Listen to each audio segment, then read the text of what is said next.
Voor ons begin wil ek jou vinnig herinner aan al die potgooi-reekse wat ek by betrokke is. Daar's natuurlik klipkouers wat fokus op Afrikaanse entrepreneurs en impakmakers, Boerpot wat fokus op die besigheid van landbou, Nostalgooi, my nuutste reeks waar ek gesels met legendes van die Afrikaanse vermaaklikheidsindustrie, mense soos David Kramer, Anton Goosen, Sandra Prinsloo ensovoorts. En dan my 2 nuwe potgooi-reekse, Buscrush wat die Engelse boetie is van klipkouers, en dan Pot of Gold wat gefokus is op die besigheid van mynbou. As jy in Pretoria is, kom maak gerus 'n draai hierop by ons plek in die R21 Corporate Park, genaamd Bouma at 21, waar ons 'n café het, ons het coworking space, ons hierdie raadsaal uit en my atelier is hier. So, as jy is, kom drink gerus 'n koffie en kom sê hallo. Welkom by die Klipkouers Saakondersteuningsnetwerk Potgooi radioprogram, oftewel die Klipkouers Son Potgooi radioprogram, waar ons elke Vrydag tussen 6 en 8 in die oggend met jou regstreeks gesels. In hierdie episode fokus ons op die digitale bemarking en tegnologie aspekte van besigheid. Lekker leer, lekker luister. Ons het in die gang gekom met CRM-systeem, as jou Customer Relationship Management, sagte ware, en ek dink wat ons het lekker gesels, ons tyd het baie vinnig uitgehardloop, maar wat ek teruggekom en ek weer besef, is die ding wat nie hard gesê word nie, of dalk is dit wat ek hoor het nie, beteken nie, het word nie gesê nie, is die helse verskil tussen 'n business to business, CRM behoefte, versus 'n business to consumer. So net vinnig recap, om ons te verveel wat hulle weet, maar B2C is natuurlijk die verkoop aan die publiek, so dis jou fast moving consumer goods, dis nou typies make-up, is 'n ding wat gebruik word vinnigs wat ons eet, ek dink wel alles wat op 'n Pick n Pay raak is, basies, nee. En die spoed waarteen daai beweeg, maar jy sit met massas mense.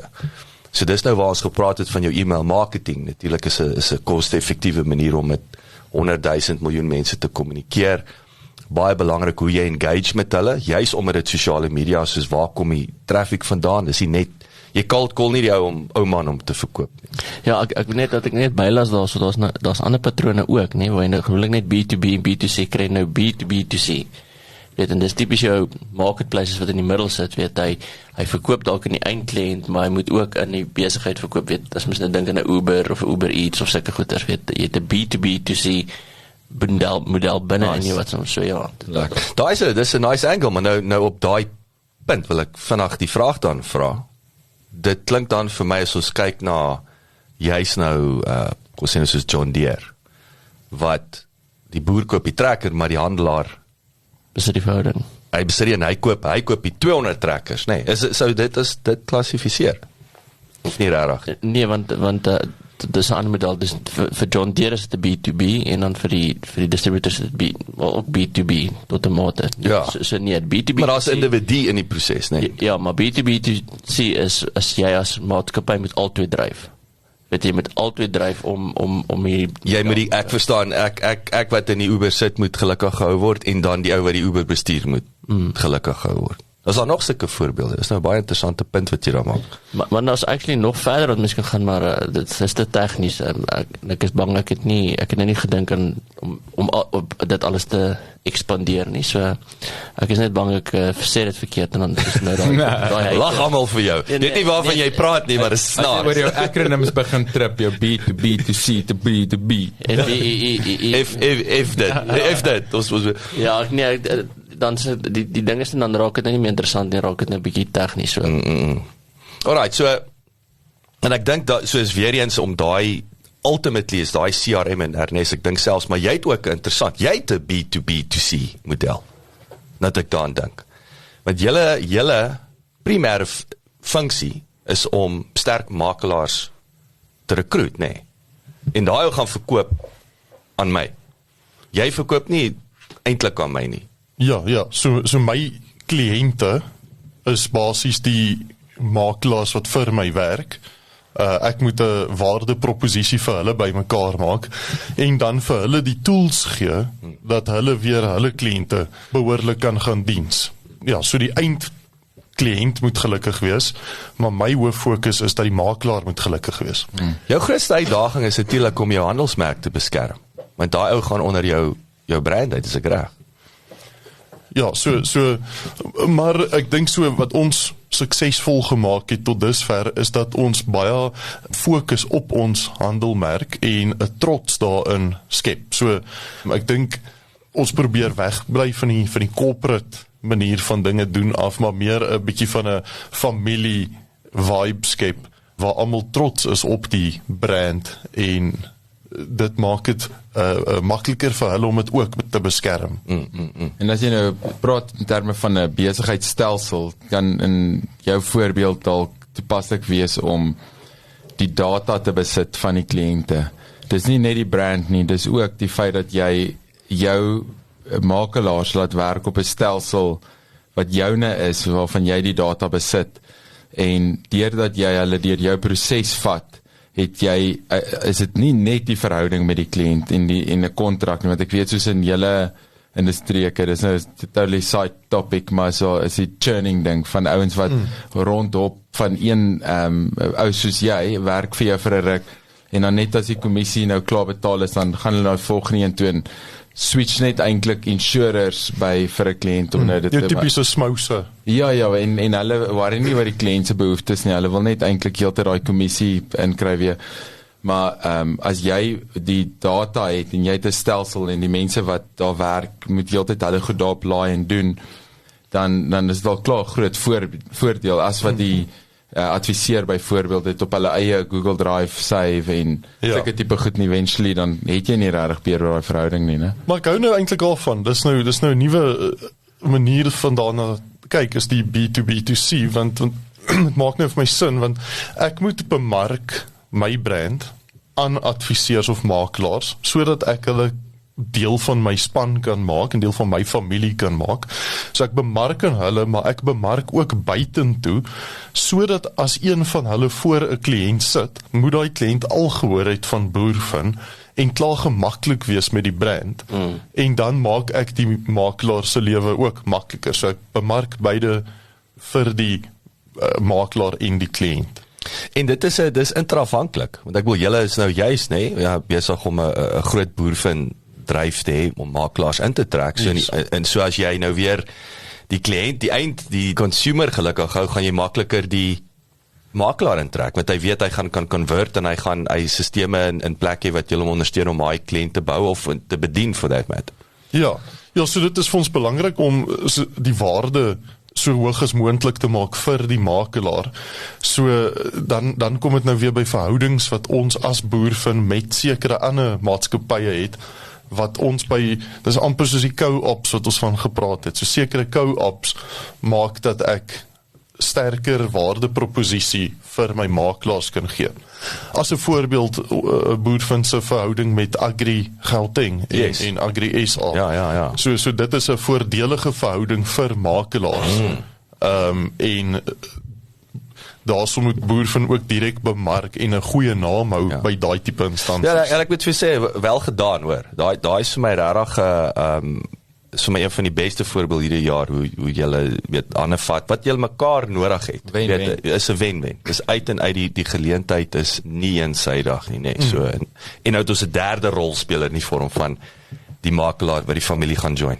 Ja, en ek meen, Jacques, wat julle ons nou mee besig is om te help, waarvoor ons baie dankbaar is. Ons het nou met die law firm, wil ons 'n bietjie meer van 'n hub vorm.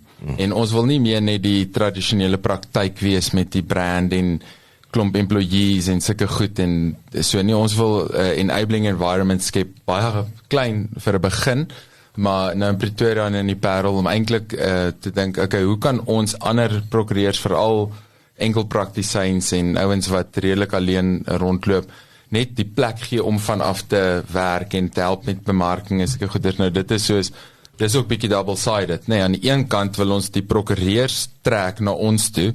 Hulle vraag vir ons is, goed, gaan jy vir my werk gee? Het jy kliënte wat ek op kan werk?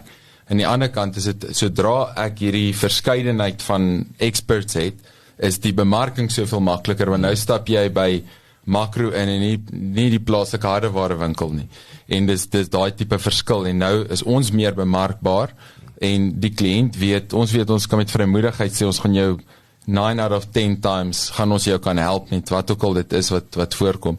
Maar ja, so daar ook is dit nou raak dit vir ons baie belangrik om te sê goed, nou moet ons weet wanneer iemand opteken, wat is die basics voor jy kan begin werk, hoe teken ons iemand op, wat is die betalingsterme, wie is besig met wat, trek hulle aktiwiteit en sovoorts, en dis die realm van dit wat ons praat, is dit reg? Ja, kyk ek kan daarbey aansluit, ek dieselfde situasie gehad toe ek die eiendomsagentskap gehad het, so jy het ook dieselfde effek van jy moet agente en professionaliteit intrek, so jy moet bemark na hulle toe, jy moet jou brand daarby sien, jy weet, dit is nie 'n fly by night, is nie, so jy vat hande met 'n groot brand, en dan terselfdertyd moet so jy het weer eens jy die bemarking om die agent te trek, maar jy moet die bemarking ook buite dat as die agent voor die kliënt kom sê dat nie oor die maar is dit nog 'n frikkieshuise nie, weet. Maar selfs wat fout met frikkieshuise? Wel as niks is 'n lekker brand. Dit kan 'n lekker brand wees. Ja. Hy is Paleis Pandok Varkop.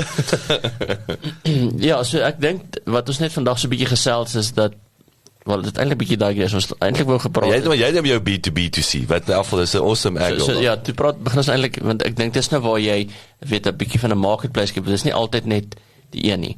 Maar wat ek wil eintlik aansluit is en sê, partykeer as jy in 'n besigheid is, moet jy partykeer 'n doelbewuste besluit maak. Gaan jy B2B doen of gaan jy B2C doen en wat is die verskille daarvan?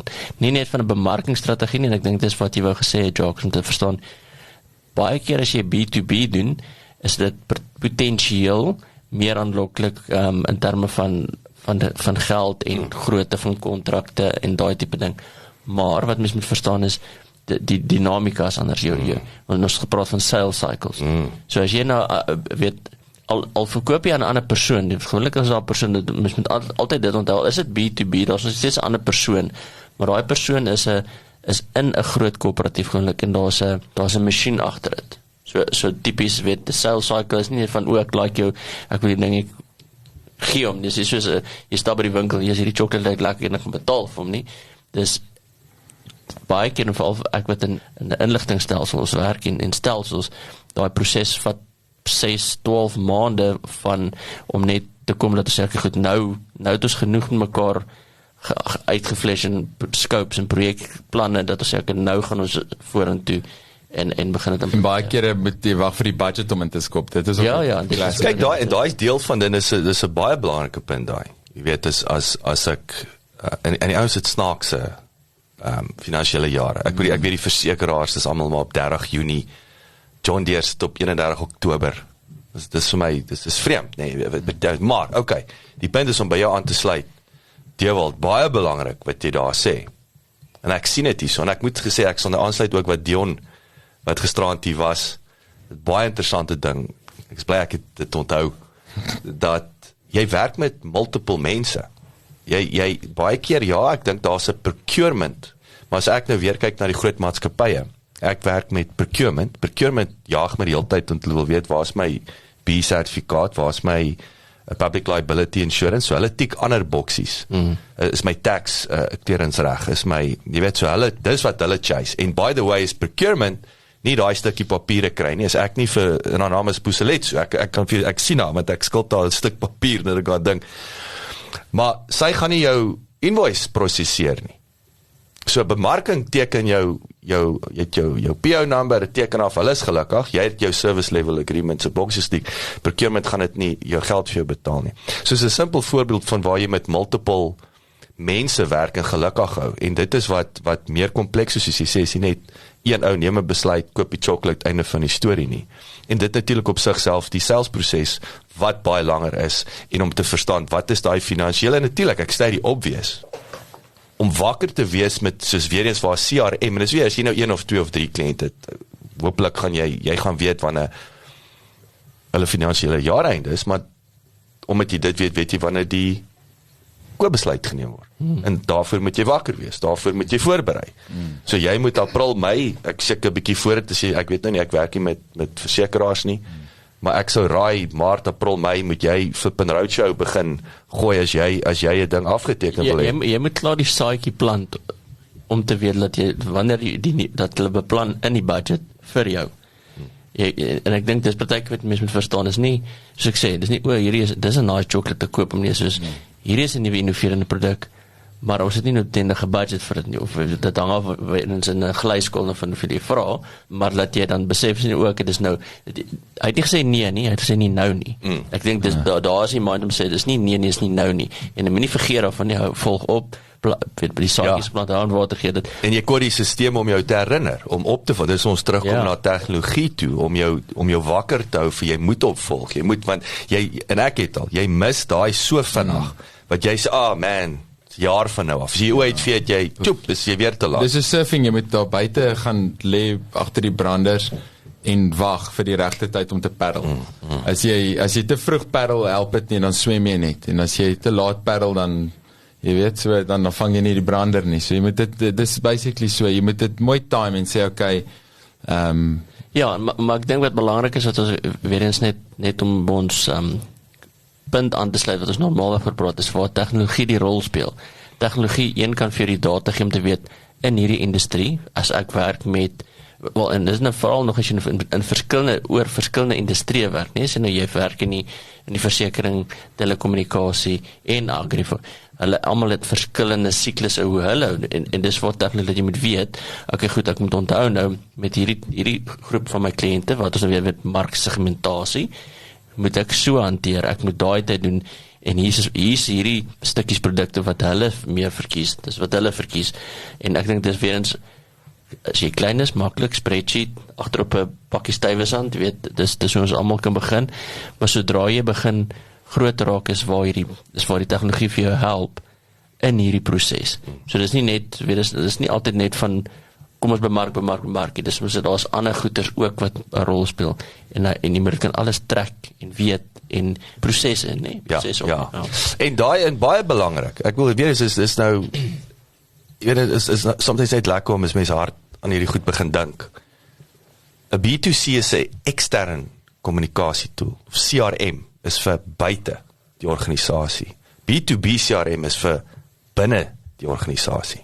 It's internal communication, né? Want daar's nie jy sommer dit binne in die B2B ekosisteem as jy werk nie na buitentoe nie. En dit klink nou obvious, maar dis vir jou as maatskappy en natuurlik jy kommunikeer met die ander maatskappy, maar dis 'n internal process, dit niks is ekstern nie. Maar onthou wat Dion, ek weet of jy kan onthou wat hy gisterand gesê het en ek gaan dit nou paraphrase.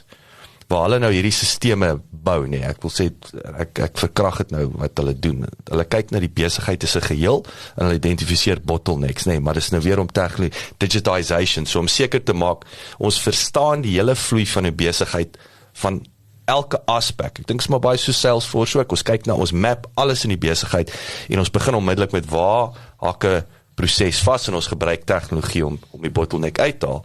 Maar hy sê toe baie interessante ding. Toe sê onthou Tannie, die ou wat die koop besluit neem of besluit of jy jou diens gaan gebruik. Dit gaan nie oor die individu nie. Dit is wat se stelsel gebruik hy en hoe pas jy by daai ou? Hoe pas jou engine, wil ek sê, jou tyre op sy as? En as jou tyre nie op sy as pas nie, dis nie 'n menslike besluit nie. So maak seker jy maak hulle lewe makliker om in te pas. Ek verkrag dit nou 'n bietjie, maar dit was nogal vir my interessant van jy probeer die ou wat ons nou gepraat het, jy wil hom nou gaan braai, vat die losie toe, gaan jou entertain jou, meanwhile is jou tegnologie pas net nie by die ou se tegnologie nie, en dit is nie wat die deal gaan deurraak nie. Ja. So eenvoudig soos dit. Jy kan nie net altyd inkom en 'n nuwe ding doen en sê, ja, hier's Microsoft, of hier's Apple, of hier's whatever, nie, weet dit is soos, wat is klaar hier, en dan ja, en wat jy met onthou, veral as jy met groter maatskappy werk, ons praat van legacy. Jy het altyd ouer tegnologie, so dis almal, kyk, dis die lekkerste om the bleeding edge te wees, net om te kom sal alles uit en weet, dis mos om jou kantoor oor te doen of 'n nuwe kar of 'n golfie te pimp. Ja, 'n heel nuwe engine, nie net hoor nie. Nuwe radio. Ja, begin met as die sound aan die as vir die engine. En die laaste vir die brieke. Ja, so alles, ek dink, weet, om af te sluit, is weet, die tegnologie, en dit moet alles saamwerk, en jy moet konteks hê, nee, want dis vir ons met tegnologie, jy kan nie net die relationship bou nie, jy moet ook verder kan verstaan, wat gaan ek aan jou verkoop, hoe kom ek dit aan jou verkoop, en partykeer is dit so eenvoudig om te weet, okay, maar ek het eintlik nie iets om vir jou te bied nie, ek kan jou losie toe vat soveel as ek wil, ek het nie iets in my mindjie, wat jy wil hê nie. En ek wil laaste ding daarby aansluit, en dit kom terug na selfs met Ernest hulle, wat ons nou nog gesê het, is weet jou sales audit, en verstaan jou sales audit, nee, verstaan hy hoe pas daai gears daar agter, wat dalk nie sy sale gaan deurraak nie. Dankie dat jy geluister het. Besoek asseblief ons webwerf by www.klipkouers.com. Teken sommer in, sodat ons jou op hoogte kan hou. Baie belangrik, gaan luister na ons ander potgooi reeks en episodes op Spotify, Apple Podcasts of YouTube. Baie belangrik, as jy hou van wat jy hoor, los asseblief 'n resensie, sodat ander lekker mense soos jy van ons episodes te hore kan kom. En kom volg ons op sosiale media. Besoek net vir Klipkouers op Facebook, Instagram, Twitter, TikTok en natuurlik LinkedIn.